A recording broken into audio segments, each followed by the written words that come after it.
Hello and welcome to another Vainglory build tips video, this time for Batiste in the role captain. Batiste is an awesome captain role, especially if you want to keep enemies away from your carries. It has good poke, you can use your B ability to stun enemies unless they have a reflex block, and you can use your ultimate to really push them away. If you have Echo, you can even increase the number of times that you use that ability, so it can be very useful if timed properly.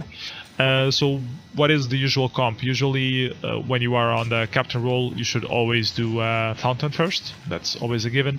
Then you probably need Vision, and depending if you want to use your abilities more often or only as an occasional support role, you can either go for the Contraption or you can just buy the usual mines and flares.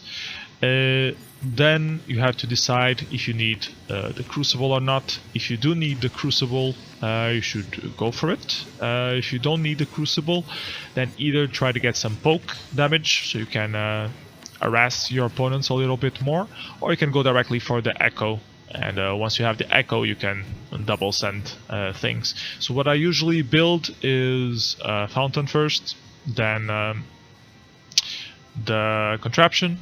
Once I have Contraption, I start building some battery, because I usually need it, and some poke damage, crystal poke damage.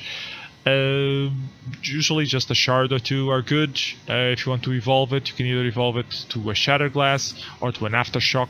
Both of them are quite decent. Shatter Glass does more damage, more bang for your buck, but the Aftershock gives you more sustain, which can be good because you are building Contraption instead of Crucible and Atlas Pauldron immediately. And then after that you have to decide, either you go for one of the defense items depending on your opponent build. If your opponent build is focusing on a weapon, of course you have to go for the Atlas Pauldron. If your enemy carry is focusing on crystal abilities that has crowd control especially, then you need the Crucible. After that, just, finish your Echo, remember to infuse before team fights, and keep your team safe. So that was it for this guide. Hope it was useful. If you have any questions, or if you want to share your thoughts on the build of Batiste in Captain role, feel free to share it on the comments below. Otherwise, see you around. Take care.